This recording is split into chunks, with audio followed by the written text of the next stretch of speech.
Assalamualaikum warahmatullahi wabarakatuh. Sekarang kita masuk ke materi baru, masih di bab barisan dan deret, yaitu mengenai aplikasinya. Nah, yang dibahas dari aplikasi barisan dan deret ini ada materi pertumbuhan dan peluruhan, bunga majemuk, dan anuitas. Kita mulai untuk pembahasan pertama. Nah, pertumbuhan itu sangat berguna, teori pertumbuhannya untuk menentukan atau memprediksi salah satunya itu jumlah penduduk beberapa tahun mendatang. Misalkan di tahun sekarang penduduk Indonesia itu berjumlah 200 juta misal. 10 tahun mendatang dengan peningkatan sekian persen itu jumlah penduduk Indonesia bisa berapa. Nah, jadi pemerintah bisa menyesuaikan program-program yang dirasa tepat untuk menekan laju pertambahan penduduk yang begitu banyak misalkan. Nah, kita mulai. Pertumbuhan merupakan kenaikan atau pertambahan nilai suatu besaran terhadap besaran sebelumnya. Salah satu contoh dari peristiwa pertumbuhan yaitu bisa pertumbuhan penduduk ataupun perhitungan bunga bank. Untuk rumusnya yaitu MT sama dengan M0 dikalikan dengan 1 ditambah I dipangkatkan T. Dengan MT-nya ini jumlah penduduk akhir, M0-nya penduduk awal, T-nya jangka waktu, dan I-nya tingkat laju pertumbuhan. Sedangkan untuk pertumbuhan ganda adalah MT sama dengan M0 dikalikan 2 pangkat T. Untuk MT-nya masih sama, itu jumlah akhir. Kalau di pertumbuhan ganda itu populasi. Kalau M0-nya jumlah awal, T-nya jangka waktu, dan 2-nya itu ini konstanta ketetapannya. Nah, kita lakukan penerapan dari rumus tersebut. Diketahui jumlah penduduk dari suatu daerah pada tahun 2012 itu ada 2 juta jiwa dan tingkat pertumbuhan penduduknya 1% per tahun. Jadi bertambah 1% penduduknya untuk setiap tahun. Nah, berapakah jumlah penduduk pada akhir tahun 2019? Dari soal ini diketahui bahwa jumlah penduduk awalnya di sini ada 2 juta jiwa, sehingga M0 sama dengan 2 juta jiwa. Lalu I atau pertambahan jumlah penduduknya ini 1%. Boleh dinyatakan dalam persentase ataupun kita ubah ke dalam bentuk desimal.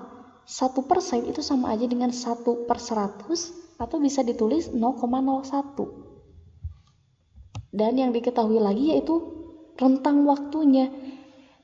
Dari yang diketahui itu pada tahun 2012 dan ditanyakan pada akhir tahun 2019.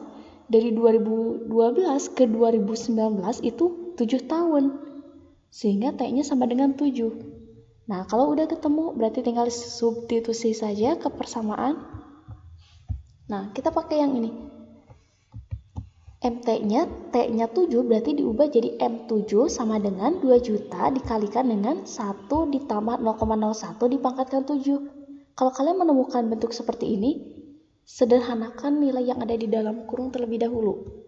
Nah, berarti M7 sama dengan 2 juta dikalikan dengan 1,01 pangkatkan 7. Nah, yang sebelah sini kita uraikan.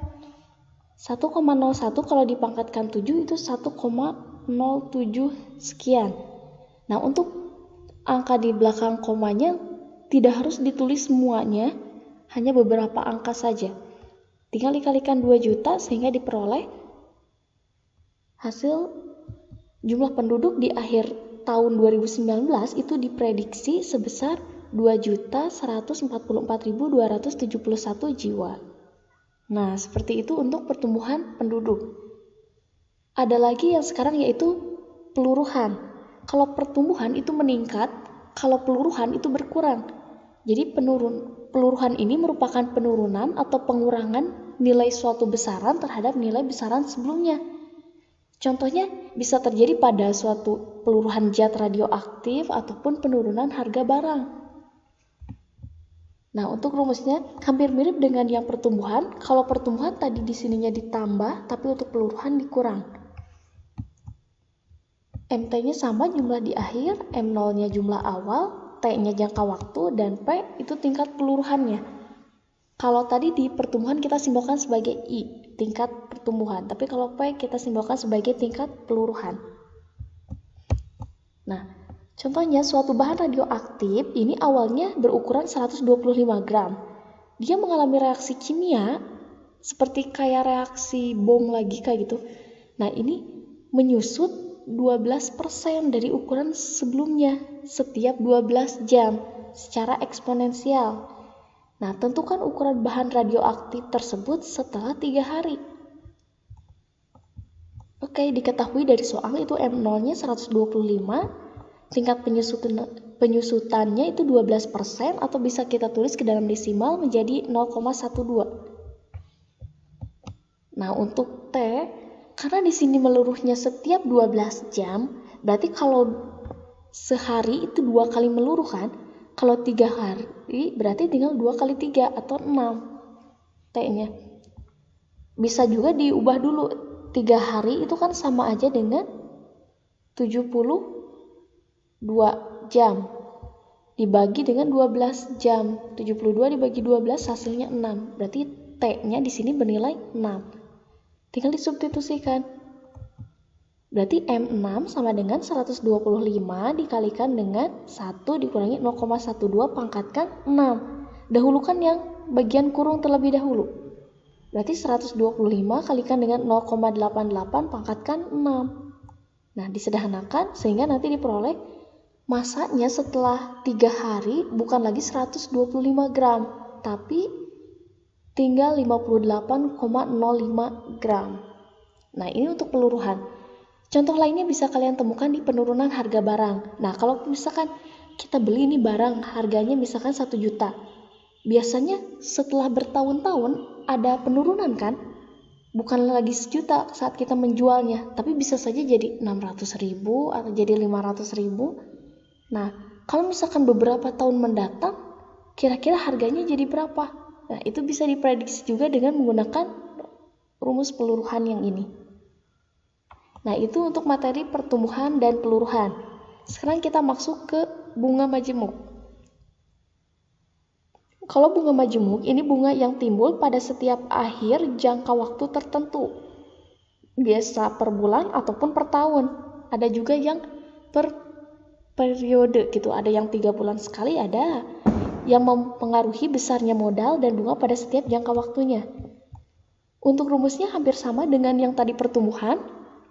Supaya bisa kita bedakan ini. Kalau yang pertumbuhan kita pakainya MT gitu di sini karena tahun. Kalau ini kita sebagai N aja. MN sebagai nilai akhir, M modal awal, I-nya suku bunga majemuk, dan T-nya jumlah frekuensi konversi. Jadi setiap berapa periodik gitu. Atau bisa kita simpulkan juga sebagai sama di sini.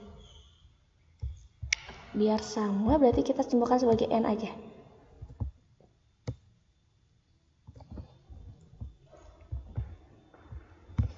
Nah, contohnya seperti ini. Dia menabung uang di bank sebesar 1 juta dengan suku bunganya itu 5% per tahun. Berarti kalau dia nabung ada bunganya berarti tabungannya bertambah kan?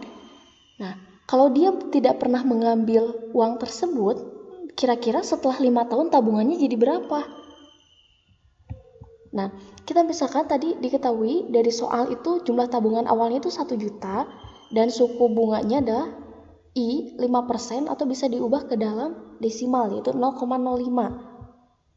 Dan nilai T atau N-nya bisa kita ubah. Nilai N-nya adalah 5. Nah, sehingga kalau disubstitusikan berarti M5 sama dengan 1 juta dikalikan dengan 1 ditambah 0,05 dipangkatkan 5 karena setelah 5 tahun. Dahulukan yang dalam kurung masih sama seperti tadi sehingga nanti diperoleh kalau dia menabung uang 1 juta dengan bunganya 5% per tahun, maka setelah 5 tahun uang tabungannya bukan 1 juta lagi tapi jadi 1.276.282 rupiah. Nah, kalian bisa memprediksi nih, kalau kalian nabung uang di bank, kalian bisa bertanya suku bunganya berapa per tahun. Sehingga kalau kalian mau uangnya jadi sekian rupiah, harus disimpan selama berapa lama gitu. Ini untuk bunga majemuk, dan yang terakhir itu anuitas. Anuitas ini serangkaian pembayaran dengan jumlah yang tetap dan dilakukan selama jangka waktu tertentu. Nah, untuk rumusnya ini sedikit agak rumit.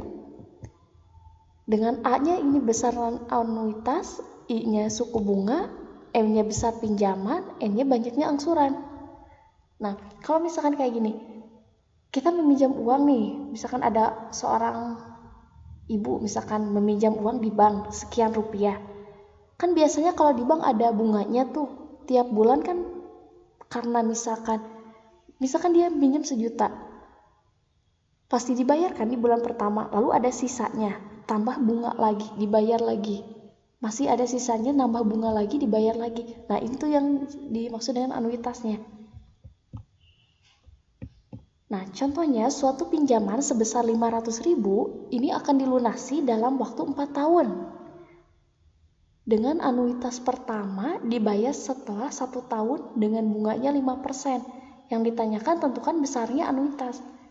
Nah, diketahui di soal itu pinjamannya 500.000, M sama dengan 500.000 dan suku bunganya atau I sebesar 5%. Kalau kita konversi ke dalam desimal menjadi 0,05 dan N-nya itu 4 setelah 4 tahun. Tinggal kita substitusi, berarti A sama dengan 500.000 dikalikan dengan 0,05 dibagi 1 dikurangi. Nah, ini 1 ditambah 0,05. Kalau yang ini hati-hati dipangkatkan negatif 4. Nah, tinggal diselesaikan. Kalau bilangan dipangkatkan negatif itu sama aja dengan 1 per. Kayak gini. 2 pangkat 2 kan 4. Tapi kalau 2 pangkat negatif 2 itu sama aja dengan 1 dibagi dengan 2 pangkat 2. Ini juga sama aja dengan 1 dibagi 1,05 dipangkatkan 4. Sehingga kalau disederhanakan, ini kalau kalian susah boleh pakai kalkulator untuk yang sebelah sini, dipangkatkan negatif. Nah, nanti diperoleh hasilnya. Jadi yang ini dalam kurung dulu diuraikan, baru nanti 1 dikurangi yang sebelah sini, nanti ini dikalikan dengan 500.000. Maka akan diperoleh 141.005 rupiah,92. Nah, jadi misalkan setiap tahun uang yang harus dia bayar itu bukan 100, misalkan kalau 500.000 kan dibagi 4 tahun, berarti sekitar 125.000 per tahunnya.